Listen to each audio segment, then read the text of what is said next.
You know those cute little Find My notifications your iPhone sends when your husband leaves his expensive watch at a Chicago hotel instead of the Miami resort where he's supposedly closing the biggest deal of his career? Yeah, those aren't actually designed for catching cheaters, but they sure are effective. 3 days. That's how long Otto had been gone on this career-defining business trip to Miami. 3 days of him sending me beach photos with corporate buildings strategically positioned in the background. 3 days of missing you texts that arrived with suspicious timing. 3 days of me believing my husband was actually where he said he was. Until Harper Donovan's comment appeared beneath my post-workout selfie at Elite Fitness in our upscale Brookline neighborhood. Wait, isn't that your husband in the background of my dinner pic from Gibson's Steakhouse in Chicago last night? With the redhead? Harper, bless her perfectly contoured face and chronic inability to mind her own business, had inadvertently shattered the designer glass house I'd been living in for 8 years. She'd even tagged me in her own photo, a masterpiece of social media destruction that showed Otto feeding grilled shrimp to a woman who definitely wasn't his interior designer wife. I stared at my phone screen so long, the automatic lock kicked in 3 times. Chicago, not Miami, with a woman whose hair color could only be described as Mistress Red. When I finally managed to unfreeze my fingers, I did what any rational woman would do. I called the Fontainebleau Miami Beach where Otto was supposedly staying. "I'm so sorry, we don't have any reservation under Otto Fleming," the cheerful receptionist informed me, probably while gazing at actual Miami sunshine. "Maybe it's under Fleming Designs?" I suggested, naming his marketing company. "I've checked all our incoming guests for the week, ma'am. No Fleming in any variation." That's when I remembered the Apple Watch I'd given Otto for Christmas, the one synced to my account for emergencies. Within 30 seconds, I confirmed what Harper's photo had already told me. My husband was approximately 1,380 miles northwest of where he claimed to be.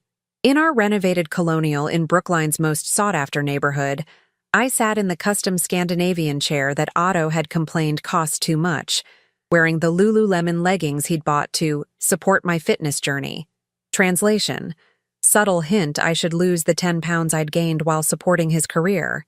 And made a decision. I wouldn't just get mad, or even. I'd get everything. You see, before becoming Otto Fleming's wife and chief career cheerleader, I was Mireille Beaumont, digital marketing strategist with a specialty in crisis management and a talent for turning disasters into opportunities. I'd surrendered that career when Otto's company took off, a temporary pause that had stretched into 8 years of me arranging our home and life while he arranged multi-million-dollar marketing campaigns. Our recent move from Manhattan to Boston had been pitched as a fresh start, his company expanding, my chance to finally open the interior design business I'd been planning for years. After supporting Otto through business school, 3 startups, and countless networking events that ran mysteriously late, it was supposed to be my turn. The irony wasn't lost on me that my expertise in reputation management would now be used to systematically dismantle one. His. I spent the next hour investigating rather than crying. A quick check of our joint credit card revealed charges at the Langham Chicago, Gibson's Steakhouse, and, this was rich, a $419 purchase at Agent Provocateur. Nothing screams legitimate business expense, like high-end lingerie.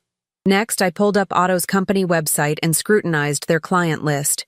No Miami hotel chains, no Florida connections whatsoever. But prominently displayed among their Chicago clients? Wade Innovations, a major competitor in the digital marketing space run by Stella Wade, Otto's college classmate who'd always looked at him with what I'd naively labeled professional admiration. A LinkedIn search confirmed my suspicion.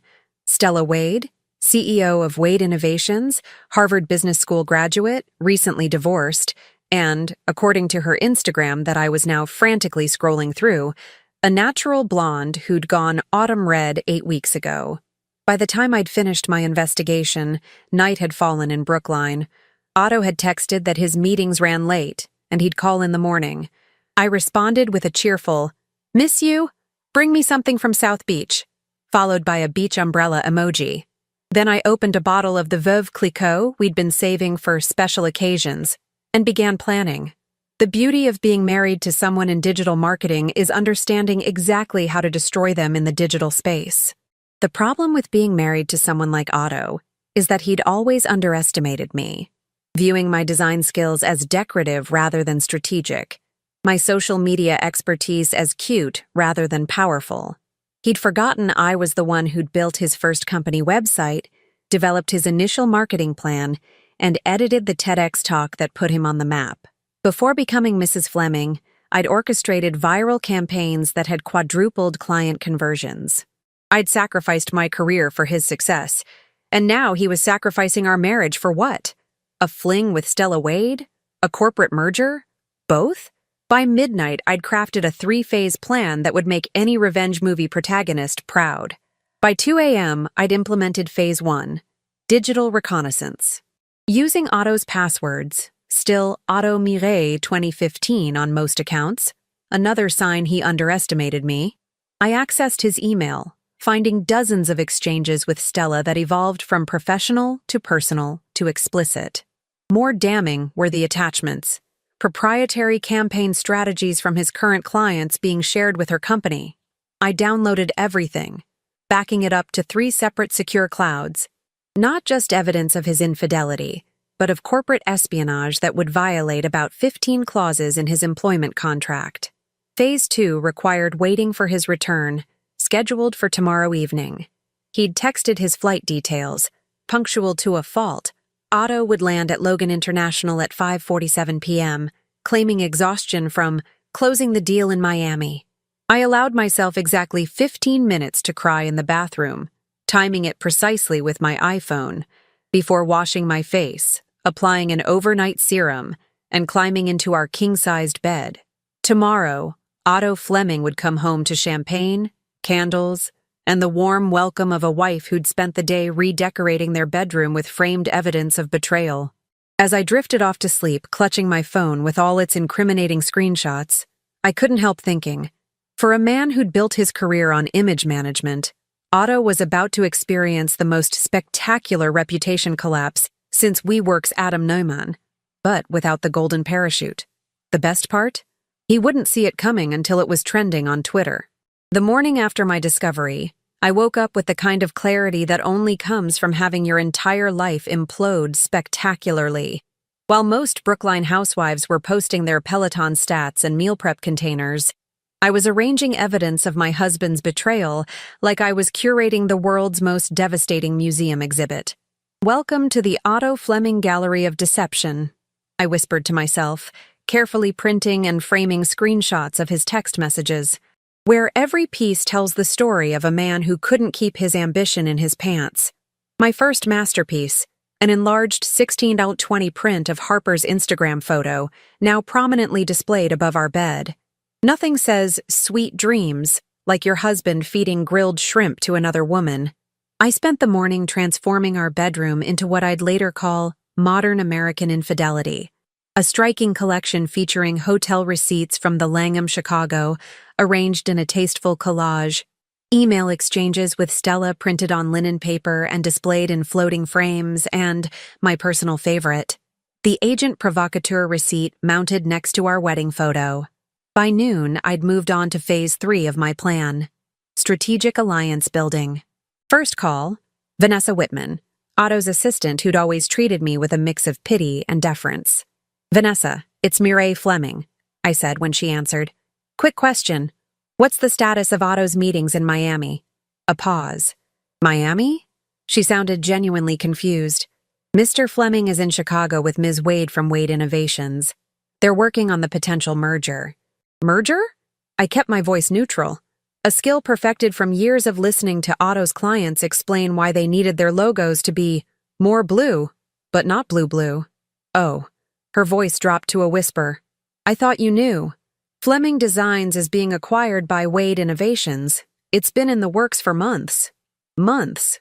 While I'd been scouting locations for my design studio in Boston, my husband had been planning to sell his company to his college crush-turned-competitor, the same company I'd helped him build. "Of course I knew," I lied smoothly, just checking if there were any updates. "And Vanessa? Thanks for always being so professional." Next call, Diane Jacobson, the firm's legal counsel who'd once confided at the holiday party that her husband had pulled something similar before their divorce. "Diane, it's Murray. I need a recommendation for a divorce attorney. Today." Finally figured out Chicago wasn't a business trip? Her voice held no surprise. "You knew?" "Honey, the whole office knows. We just couldn't figure out how to tell you." By 2 p.m., I'd spoken with Otto's business partner, Marcus, who confirmed the merger had been negotiated behind his back, too. I'd contacted a forensic accountant who specialized in hidden assets, and I'd secured Boston's most ruthless divorce attorney for a 4 p.m. meeting. But my most productive call was to Trevor Walsh, the investigative reporter who'd once profiled Otto for Boston Business Quarterly. Trevor had always flirted with me at company events, much to Otto's annoyance. "Murray Fleming," he answered. "To what do I owe this unexpected pleasure? How interested would you be in a story about corporate espionage, an undisclosed merger, and the CEO who's sleeping with his competitor while selling out his partners and clients?" The silence on the line lasted precisely 3 seconds. "I'll be at your place in 30 minutes. While waiting for Trevor, I gave myself a pep talk in our kitchen. The kitchen Otto had complained was unnecessarily expensive, despite the fact that his one culinary accomplishment was making toast without burning it. "You are not a victim," I told my reflection in our sub-zero refrigerator door. "You are the protagonist in the greatest comeback story since Apple rehired Steve Jobs." At exactly 2:45 p.m., Trevor arrived with the hungry look journalists get when they smell career-making exposé. I laid out the evidence methodically, watching his eyes widen with each new revelation. "Otto's been sharing proprietary client information with Wade Innovations for months," I explained, showing him the emails.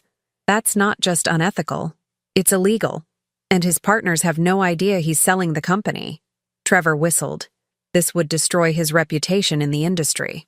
"That's the general idea," I smiled. "But there's a catch. I need this story ready to run tomorrow evening, and I need your word that you'll wait for my signal before publishing." "Why the specific timing?" "Because Otto lands at 5:47 p.m., and I want our reunion to be memorable." After Trevor left with copies of everything, I attended my meeting with Catherine Mercer, divorce attorney extraordinaire, who looked at my evidence and actually slow-clapped. "In 15 years of practice, I've never seen a wife this prepared," she said, reviewing my documentation.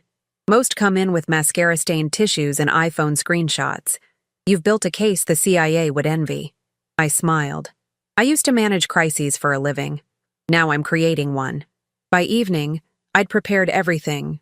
Legal paperwork ready for filing, digital evidence secured on multiple platforms, and a devastatingly effective social media strategy that would activate the moment Otto walked through our door.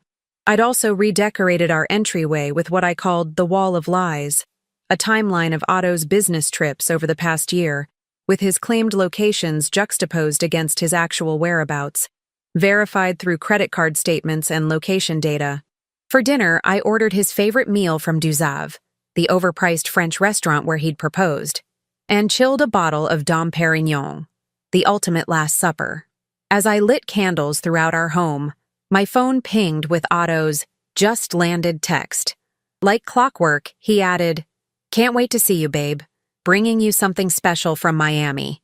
I responded with a heart emoji and, "I have something special for you too. Hurry home."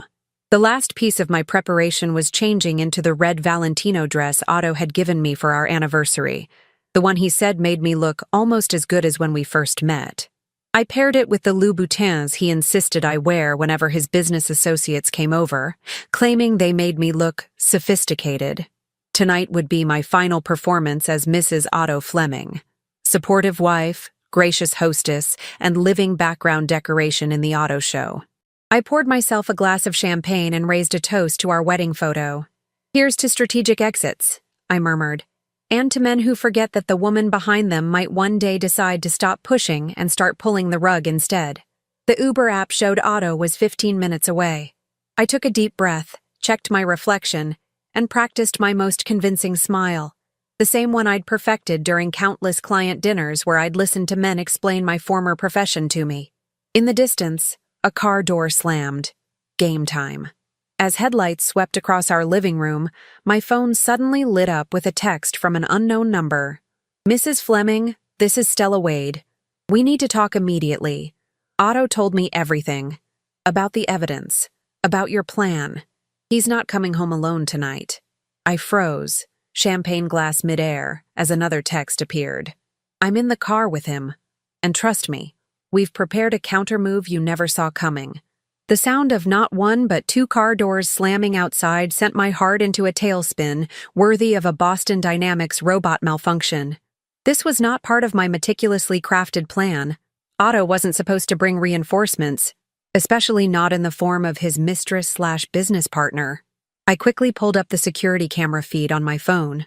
There they were, Otto in his travel-rumpled Tom Ford suit and Stella Wade herself, flame-red hair gleaming under our porch light, wearing what looked suspiciously like the missing $419 from Agent Provocateur. Adapt or die, I whispered to myself, the mantra I'd used during every marketing crisis I'd ever managed. I quickly texted Trevor, "Execute Plan B, immediately." Then I deleted Stella's texts, straightened my shoulders, and prepared to face not just my husband, but his accomplice. The key turned in the lock as I positioned myself exactly as originally planned. Champagne in hand, evidence wall fully visible. The only difference? My free hand now hovered over the send button on an email that would blast Otto's corporate espionage evidence to every client, partner, and industry connection in my contact list. "Honey, I'm home," Otto called out, his voice carrying that particular Boston trying to sound like Manhattan inflection he'd adopted since we'd moved. "And I've brought company." When they rounded the corner, I had the distinct pleasure of watching confidence drain from not one but two faces as they registered. One, me in the red dress. Two, champagne and candles. And three, most importantly, the wall behind me showcasing Otto's Chicago adventure in high-resolution glory. What is all this?" Otto's voice cracked like a teenager asking someone to prom. "Welcome home exhibition," I replied, gesturing with my champagne flute. "I call it the Emperor's New Infidelity. Do you both like the curation?" Stella stepped forward, her composure recovering faster than Otto's. "Mrs. Fleming, Ms. Beaumont works fine now," I interrupted. "I've already started the paperwork." "Look," Stella said, adopting what I recognized as her TED Talk voice from the videos I'd studied last night. "This is obviously upsetting, but there's a professional way to handle this. The merger benefits everyone." "Fascinating perspective from someone wearing lingerie my husband bought with our joint credit card," I observed, taking a deliberate sip of Dom Perignon. "Is corporate espionage also handled professionally at Wade Innovations?" Otto's head snapped toward me. "What are you talking about?" "Oh, I think you know," I said, pressing the send button on my phone. A satisfying whoosh sound confirmed delivery. "But in case your memory is as selective as your honesty, I've just refreshed it for all your clients and partners." Otto lunged for my phone, but I sidestepped with the precision of someone who'd been anticipating this exact move.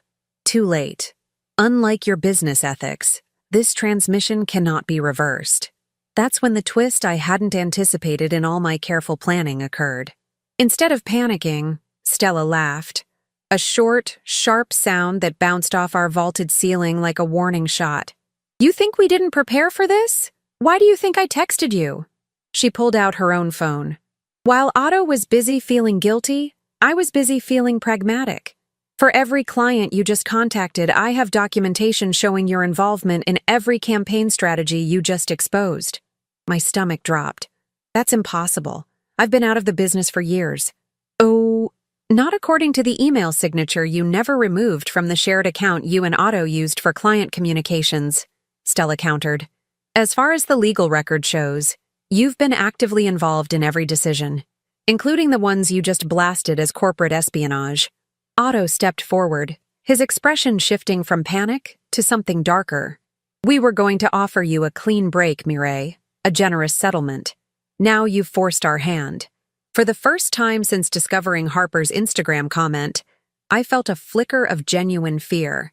Had I just implicated myself in the very crimes I was exposing?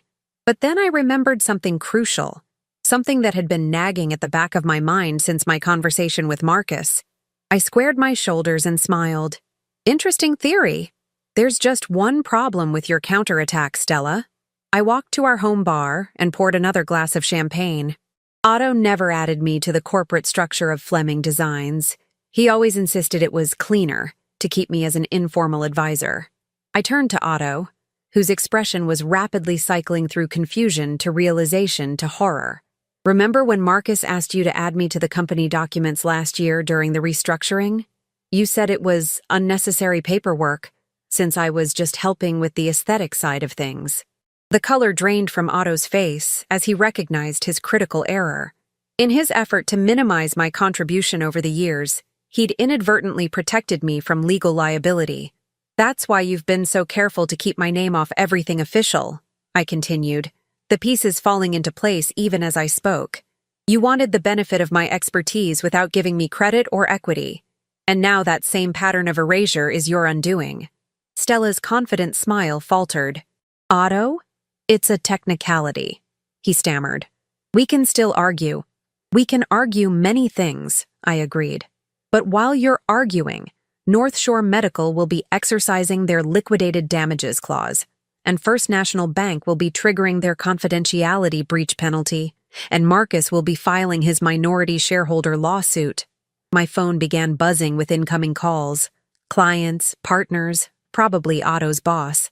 I set it face down on the counter. Now here's what happens next, I said, switching into the crisis management voice I hadn't used professionally in 8 years. We negotiate, not from the position you planned when you brought Stella here to intimidate me, but from the reality of this moment. Otto collapsed onto our West Elm sofa. The one he'd complained was unnecessarily expensive, despite costing less than his monthly client entertainment budget. What do you want? He asked finally, defeat seeping into his voice like red wine on our white carpet at last year's Christmas party. Recognition, compensation, and consequences, in that order, I replied. 50% of the merger proceeds as acknowledgement of my role in building the company you're selling, public credit for my contributions to Fleming Designs, and a renegotiated deal that doesn't leave your partners blindsided. Stella, recovering her composure with admirable speed, stepped forward. And if we agree to these terms? Then tomorrow's headline changes from marketing CEO caught in web of corporate espionage and infidelity to a business profile about the merger, with appropriate credit given to all parties who built the company. You're bluffing, Otto said, but his voice lacked conviction. You don't have a reporter ready to... His sentence was cut short by his phone ringing. The caller ID displayed Trevor Walsh, Boston Business Quarterly. You were saying? I smiled. You have until 8 a.m. to decide whether you want to be remembered as a successful businessman who acknowledged all contributors to his success, or as Boston's most notorious example of corporate and marital fraud. The choice, as they say in all the client presentations you took credit for, is yours. As Otto and Stella huddled in our kitchen to make frantic calls, I sipped my champagne and admired my evidence wall with the satisfaction of an artist at a gallery opening. The real twist wasn't that I'd been betrayed. It was that after 8 years of being strategically erased, I was finally ready to sign my name to my own life, in permanent ink. And Boston's business world was about to discover that the woman behind the marketing genius had been the genius all along. The night progressed like the world's most awkward bed and breakfast stay, except instead of quaint countryside charm, we had metropolitan tension and receipts from the Langham Chicago taped to the refrigerator. Otto spent 3 hours on calls with Stella and their legal team, pacing our kitchen with the desperation of a man watching his carefully constructed house of cards collapse in 4K resolution. I lounged on our living room sofa, scrolling through Pinterest boards for my future design studio, while occasionally refilling my champagne. At 11:47 p.m. precisely, Otto emerged from his home office fortress, looking like he'd aged approximately 1 year per hour. We have a counteroffer, he announced, his voice hoarse. I'm listening. I didn't look up from my phone. 40% of the merger proceeds, public acknowledgement of your contribution to Fleming Designs, and a revised deal that gives Marcus and the other partners fair compensation. I finally raised my eyes. 40% is an interesting interpretation of the word half. Stella's team won't go higher. Otto loosened his collar like it was physically choking him. The deal collapses at 50. Then I guess Trevor's original headline runs at 8 a.m., I replied, returning to my Pinterest board labeled Post-Divorce Empire Building. Otto's face flushed the exact shade of the accent wall I'd painted in our dining room, the one he'd called aggressively burgundy, despite it being clearly oxblood. Fine, 50%. But I need something in writing from you guaranteeing no future legal action or public statements. I smiled with the serenity of someone who'd already won. I'll have Catherine drafted immediately. She's been on standby all night. By 2 a.m., documents were being exchanged between attorneys like playing cards in a high-stakes poker game. By 5 a.m., we had a comprehensive agreement that would make King Solomon proud in its division of assets. Except unlike the biblical baby, Fleming Designs was being split exactly in half. At 6:30 a.m., I texted Trevor. Alternative angle approved. Sending new materials. At 7:59 a.m., Boston Business Quarterly published, Breaking, Fleming Designs announces merger with Wade Innovations in industry-shaking deal. The revised article detailed how Fleming Designs, co-developed by marketing strategists Otto Fleming and Mireille Beaumont Fleming, was joining forces with Wade Innovations in a strategic alignment of complementary strengths.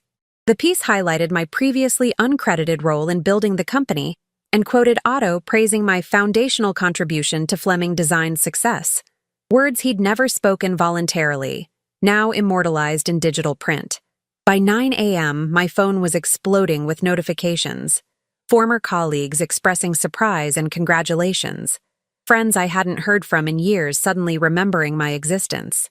And most satisfyingly, clients who'd always addressed emails to Otto despite my handling their accounts, now reaching out directly. At 10 a.m., I left Otto sleeping in our guest room and attended the emergency partners meeting he'd scheduled at Fleming Designs headquarters. The conference room fell silent as I entered, faces showing various combinations of surprise, confusion, and curiosity. "Good morning," I said, setting my portfolio on the table. Otto sends his regrets. He's feeling under the weather today. Fortunately, as the newly recognized co-founder of this company, I'm fully authorized to discuss the merger. Marcus, Otto's longest-standing business partner, recovered first. Mireille, what exactly is happening? What's happening, Marcus, is course correction. I opened my laptop and projected the revised merger agreement onto the wall screen. You'll notice several amendments to the original deal Otto negotiated. For the next hour, I walked them through the new terms. Increased equity for original partners, guaranteed positions in the merged company, and improved severance for those who preferred to exit. By the end, the tension had transformed into cautious optimism. "Why would Stella Wade agree to these terms?" asked Vanessa, Otto's assistant, who'd been more candid with me yesterday than in our 8 years of knowing each other.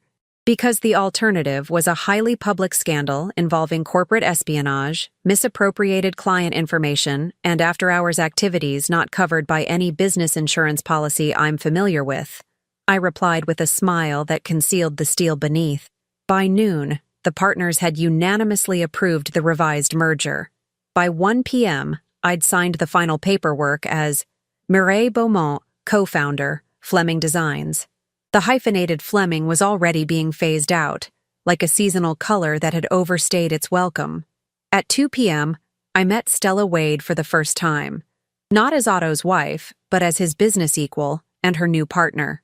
We sat across from each other at Cultivar, a restaurant equidistant from both our offices, sizing each other up like chess opponents at the beginning of a tournament. "This isn't how I imagined our first meeting," Stella said, her famous red hair arranged in the kind of power bob that required its own maintenance schedule.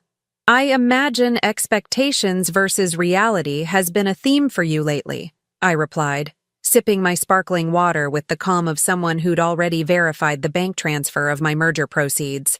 "Otto said you were domestic." She tried to make it sound like an observation rather than the insult it was intended to be.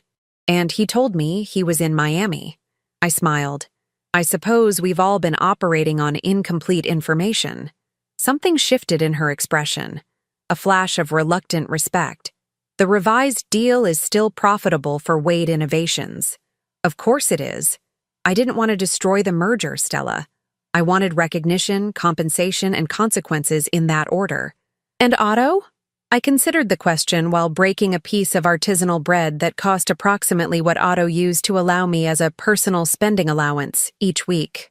Otto gets what he's always wanted: freedom from the boring parts of his life, merger with the company he admires, and a relationship with the woman he's apparently been circling since Harvard. Minus about $20 million and whatever dignity he had left. Stella actually laughed, a genuine sound that suggested she might be more human than corporate algorithm. You're nothing like he described. That's the point, isn't it? He never really saw me, but now everyone else will. By 5 p.m., I was touring potential spaces in Boston's South End for my design studio. Not the little shop Otto had dismissed, but the headquarters of Beaumont Design Group, funded by my half of the merger proceeds. When I returned home at 7 p.m., Otto was packing his things under the watchful eye of my attorney, who was ensuring he took only what our agreement permitted. He looked up when I entered, his expression a complex mixture of resentment and something that might have been respect. "You could have destroyed everything," he said as he folded designer shirts I'd ironed for years. "Why didn't you?" "Because destroying is easy. Building is the real challenge." I leaned against the doorframe of what had become, overnight, my bedroom alone. "And unlike you, I don't confuse destruction with success." As Otto dragged his suitcases toward the door, he paused.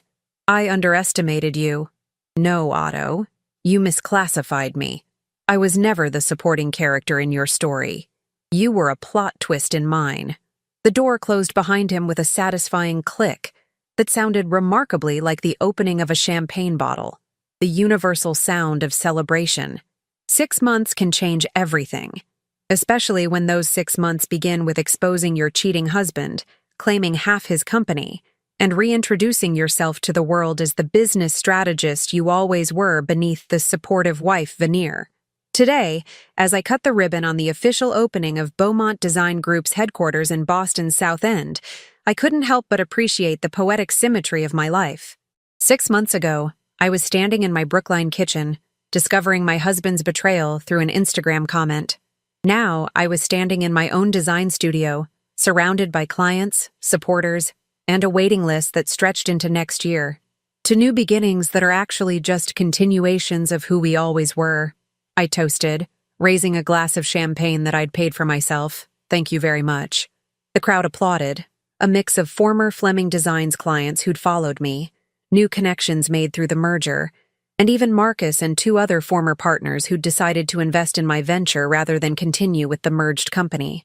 Someone who wasn't in attendance, Otto Fleming, currently living in Chicago with Stella Wade and, according to Boston's extremely efficient gossip network, already experiencing creative differences in both their professional and personal relationships. Turns out merging a company is easier than merging lives, especially when one party has a documented history of confusing partnership with person I stand in front of to block the spotlight. The merger itself had been a masterclass in corporate restructuring. Wade Fleming Strategic Partners was now the 3rd largest marketing agency in the Midwest, with offices in Chicago, Boston, and New York. My name remained on the door despite my daily absence, a constant reminder to Stella of the woman who'd rewritten her perfect acquisition narrative. I still owned my 50% stake in the company, but had negotiated a hands-off investor role that allowed me to focus on building Beaumont Design Group. The quarterly dividend checks provided a satisfying supplementary income to my rapidly growing design business, which, unlike my marriage, was built on a foundation of complete transparency and authentic relationships. The strangest outcome wasn't my professional renaissance, or even Otto's tarnished reputation among Boston's business elite. It was the unexpected friendship that had developed between me and Stella Wade. Our monthly investor meetings had evolved from tense standoffs to strategic collaborations, and eventually to something resembling mutual respect. Last month, she'd actually reached out for advice when Otto suggested moving in with her full-time. He says the commute from his place is inefficient for their relationship goals, she'd explained over drinks at Contessa. Translation: His lease is up and he doesn't want to pay Boston rent prices for a place he uses 3 days a month, I'd replied, signaling for another round. Stella had laughed with the freedom of someone who was beginning to see the punchline of a joke they'd previously missed. You were married to him for 8 years. Any advice? Just one. Get separate checking accounts. And when he says your home renovation ideas are unnecessarily complex, remind him that so was hiding a girlfriend in Chicago while claiming to be in Miami. The true victory wasn't financial, professional, or even emotional, though all three were undeniably satisfying. The real win was reclaiming the narrative of my own life. For 8 years, I'd allowed Otto to cast me as the supporting character in his success story. The loyal wife who'd given up her career to support his dreams. The design enthusiast who dabbled in pretty things while he built an empire.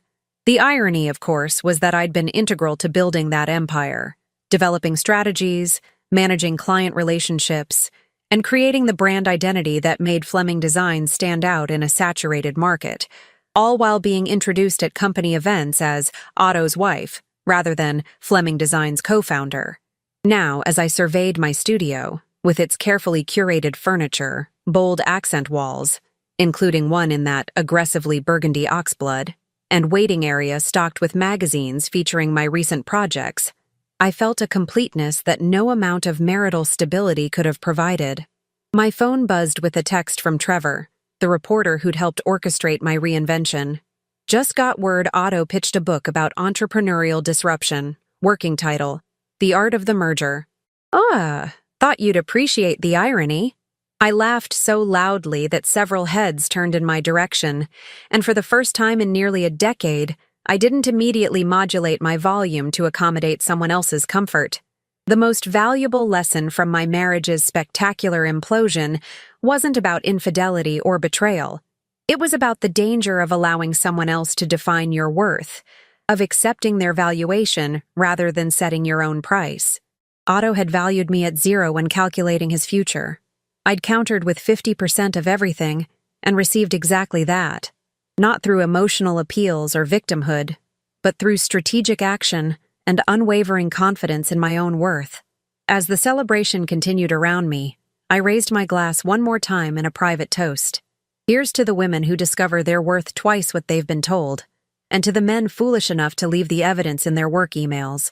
Sometimes the most beautiful designs emerge from complete demolition, and sometimes the most successful mergers happen when you finally, completely, merge with the person you were always meant to be.